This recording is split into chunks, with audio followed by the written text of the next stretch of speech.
Hey guys, welcome back to Sip, Savor, and Celebrate. We're on the last one of the day, but we're going to mix things up. We're doing a Mezcal. And I know you're not a Mezcal fan. I know that, but I'm hoping that maybe one day we'll get you onto the one. I mean, you're more Mexican than I am, but I love, and you told me a couple months back, you remember that? Yes. You told me, you're like, are you a Mexican? And I'm like, yeah, I'm more Mexican than my spouse is. As much as he enjoys tequila, yes. I would want to see your what's that when you take a test and you send it out? 23andMe. I want to see your 23andMe results. I have an ancestral. It was kind of funny. My son made a joke at my expense because on the ancestry.com, and I did the DNA test. I'm 1% Wales. You can only imagine the jokes he came up with. Huh. So today we're doing Mezcal Maximo Santana.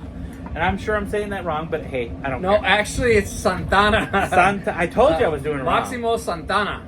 Like the musical group Santana. As you can see, this has got a ton of the labels on here, a ton of awards that this has made. And I'm going to give a special thank you to Raphael from Atoto. This is a what we call a please and thank you. Yes, that's actually, it's a very respectable situation that he sent this to you. He must, consider you not only somebody who is, he appreciates your reviews, but it for somebody to send you something like that, they see something in you and in Devin that we're starting to become friends as well, and I with appreciate this as well. That. Oh yeah, he did give us that one as well, the Ingritu, but I'm telling you, as you remember, go back to the review we did on that one, and I just shared that with you and your guest as well, because I was raving about, for a $33 bottle, I can sip on that all day long. Yeah, that's a great bottle. Anyway, that's actually really good. Mezcals. I don't know, but I know you're not a fan, but I'm just getting into mezcals.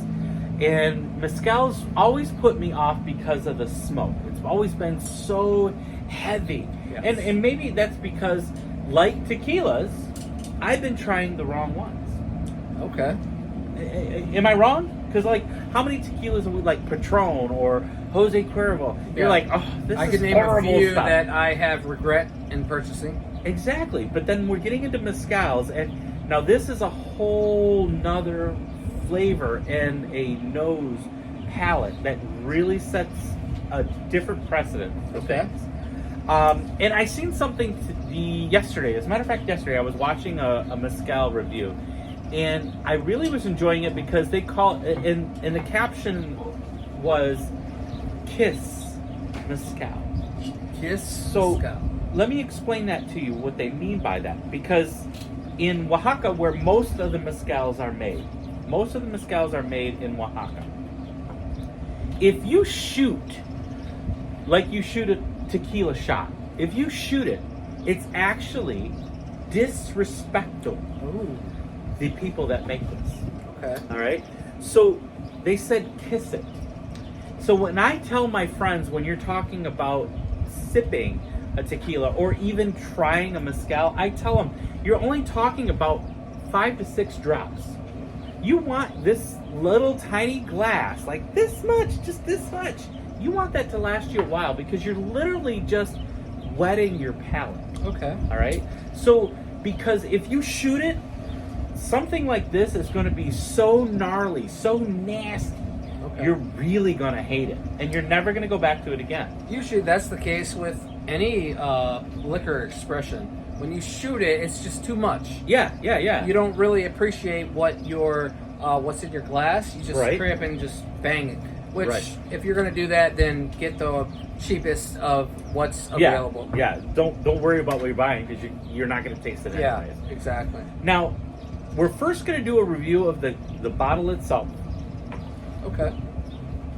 But I've been seeing a lot of people with mezcals pair it with either cheeses or chocolates. And in some cases, citrus. I don't have any citrus on hand today.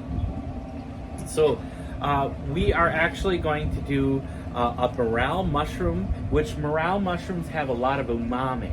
Okay. Okay. Remember, you're on a mezcal that has usually like earthy flavors and smoke and savory. Yes. Savoriness. Exactly what I'm getting on the That's why nose. I'm thinking of a morel mushroom Okay. cheese. And then a Parmesan Reggiano, which has a lot of salt content. And then we've got 95% chocolate. And then we've got an English toffee. So first we're going to do a review of the actual spirit itself. Now, this is a artisanal mezcal. So what artisanal mezcal means is that the distiller has freedom, or like an artist has freedom to craft what they want to do. If it says that ancestral, it means they're by the book. So if you see a mezcal and it says ancestral, it means they're going to do, they're going to distill it, they're going to mill it, they're going to cook it exactly like it was originally meant to be done. Traditional. Tradition is a huge thing when it comes to mezcals. But artisanal means that they're going to take some liberties, some artisan liberties, as you might say. Okay. But they still use the basics. They literally will cook it in an earth pit, which is kind of interesting. So like they'll dig out and usually have like a big pit that is lined with lava rocks or rocks, and then they'll start a big fire with wood. They'll let those wood get down to a nice embers and coal that's going. Wow. Then they'll cover those up with more rocks. And then on top of it, they'll put your piñas. Now this is an espadín. Espadín is a traditional style of agave, okay, for mezcals. Okay. So like for tequila, it has to be a blue agave. That's the strain of agave that it has to be. Cannot be anything else, or else it cannot be labeled as a tequila. But mezcal can be using several different strains, or several different strains of agave. This is using espadín. So they put the agave on top of the stones. Then they will cover that up, usually with like a burlap, right? And then they'll put ground on top of it. They'll put dirt over the top of the piñas. What an amazing process! It's traditional, so it takes a long time, and they'll let that cook for literally 2 to 3 days. Wow, that cooks there for 2 to 3 days. After that, then they pull all of this off. They take the cooked agave, and they usually use like ancestral is they use mallets to do it. Artisanal, they'll might use like a roller mill or a Tahona. Those are the two typical, but they don't go to diffuser like the cheap, nasty tasting tequilas do. The quick, shortcuts. These are usually made single estate. Okay. They're usually, most mezcals are made in like a little town in Oaxaca. You'll get like the town, this is what we do, and it's not commercialized. They'll go out and they'll find like the piñas that are usually criollo. Wow. Criollo, of course, as we've learned before, that means in the wild. And then they do that one. Now, all right. Now that we've had a little history and education. Thank you for that. I did not know most of what he mentioned, so I appreciate that. I'm still learning, and I'm still a student. I'm still learning. I'm still trying to share what I've learned and my excitement for it. So, tell me, what do you get on the nose? Well, from the mezcals that I've tried in the past, especially the mezcals that were very highly recommended, I was able to get the smoke, but the rubber tire smell. From this, I get the smoke, but not so much the rubber tire, which is a great plus. But there is a little smoke, but the funny thing is, as it kind of goes down a little bit, because we've had this setting out for over 5 minutes. I just looked up and looked at the bottle. This is interesting. So it's 100% handmade. Conceal stone furnace, grinded in a pulled stone, so a tahona, that's pulled by a horse. It's fermented in a pine tub. Wow. So it's not just any wood fermentation tank. It's actually in a pine tub. And then it's distilled in full copper. You know how much I love copper distilled. The nose is it's easily to... What specifically are you pulling off when you smell that? I feel like I could be in a farm. Somewhere in a farm. Correct. With a little bit of smoke. Nothing bad, nothing that is taking your breath away to a point to where it's like, oh, it's because sometimes farming animals, that could be a little bit too much. The smoke, it kind of dissipated as it set. So that's actually pretty nice. Right. So this is 40% alcohol by volume. Most of your mezcals... get little smoke. You know, and would I want to think rubber tire? Yeah, not really as much, no. Now, here's what I'm getting, and tell me if you maybe pick up on any of these. So, of course, yes, I do get that, and I get a pleasant smoke. Okay. I don't get like something's burning and somebody burning wires or something like that. But I get a pleasant smoke, followed by tobacco, maybe a little bit of leather. Leather. Yep, and then I get leather, like a ground, like a mineralness. Yes, it's very savory for sure. It's not sweet. This is a savory, light smoke, tobacco, earth. A little bit more earthy, exactly. I was just about to say that. Yes, like the you can. But it's not off-putting.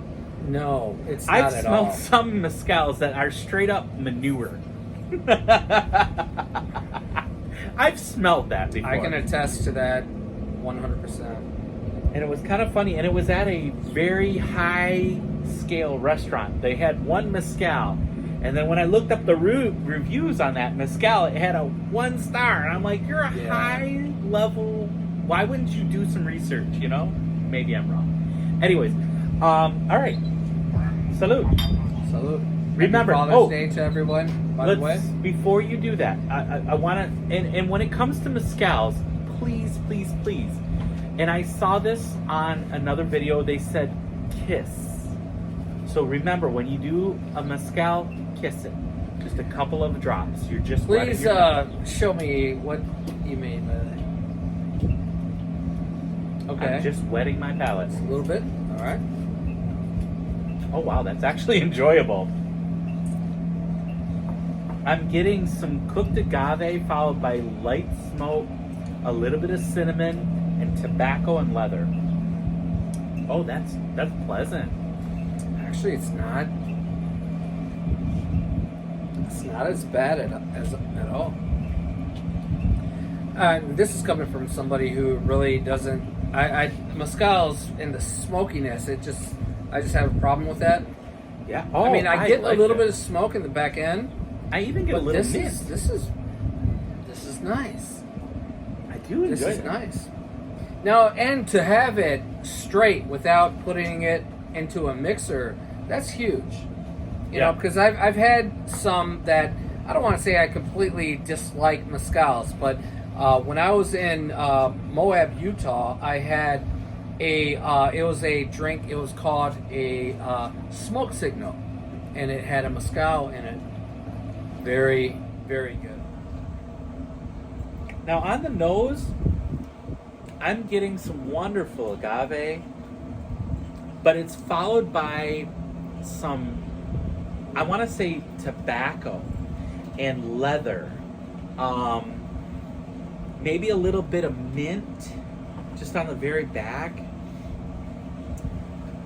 No, I went in a little bit before the nose, because I was able to nose while you was giving us all that wonderful information. But yeah, the nose, there is some earth, some cement. There's a little bit of pine and a little bit of smoke. Now the taste, you do get a little bit of pine. I was able to identify just a little bit of smoke. Nothing harsh whatsoever. The smoke is not bad on this one. It is not. It's not the punch in the face like some of them I've had are just really offensive.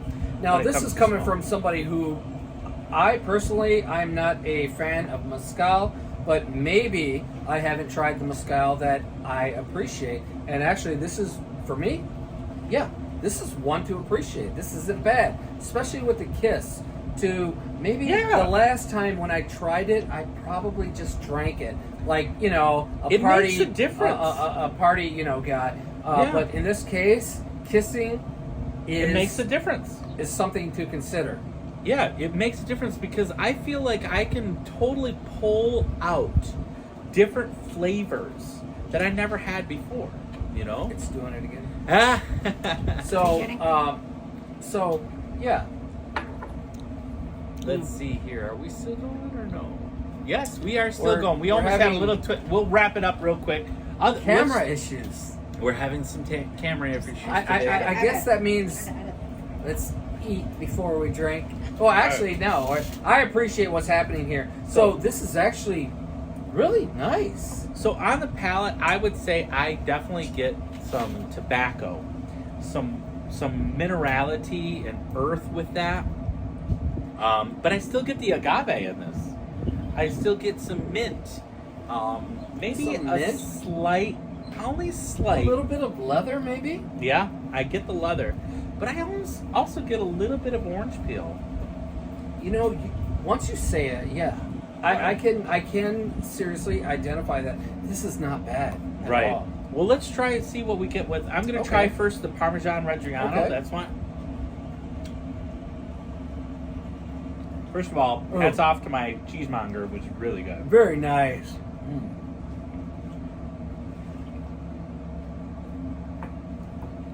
Now that changes the flavor.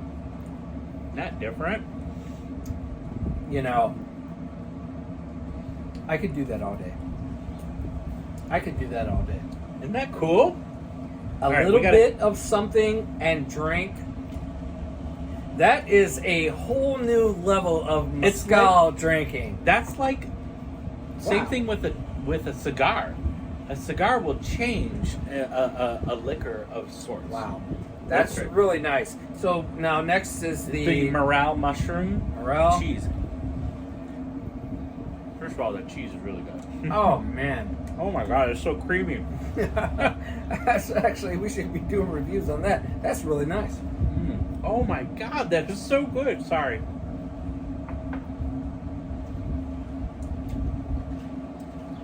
Oh man. Oh, dude. Yeah. Of course, it changes your taste profile, which anything you eat would. You know how you love that creamy is, malolactic? Yeah. That just added it. I'm a fan of the malolactic tasting notes, by the way. Okay. We do cheese. Yes. Oh my god, I love that cheese. That's a go. All right. Next. Which one do you want to do? You want to do the 95 cocoa or do how you want about to do the toffee? Let's do the toffee. All right, here we go. First of all, toffee is. It's one of my favorites. I'm good with that.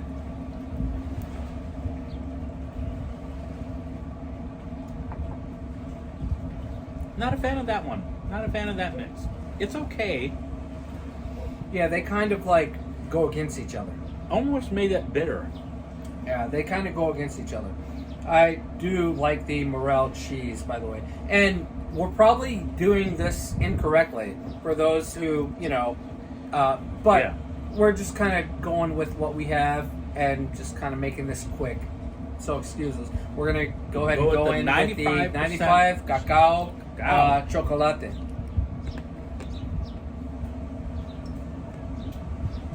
Not much going with the, I'm more of a milk chocolate fan.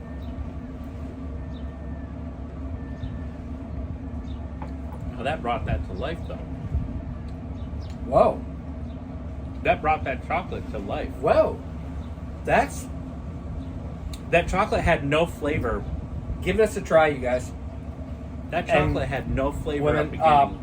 Give us a try. this is something to experience. This is actually kind of weird. Isn't that neat? So It's I'm nice. a fan. So I don't know if you've ever done this or not, but No, I've my spouse and I are a huge fan of wine pairings, Okay. and where you take 2-3 sips of wine and then you have a bite of the particular dish that the chef has prepared, and it really changes the flavor of both. Off the bat, the chocolate it's like flatline. Gives me like some butter. Mhm. Kind of weird, but it makes the bitter into a butter. I really don't get much chocolate, but when you put them together, it's like a butter. Now, out of a mall, I'm still the morale mushroom.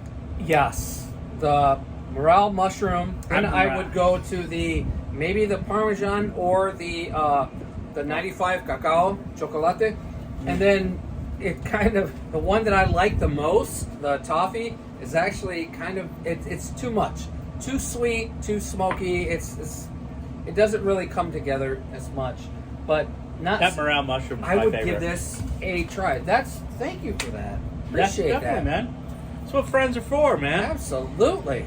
Well, thank you for joining us. Please subscribe. Happy Father's Day and enjoy life. Remember, always sip, savor, and celebrate. Salud.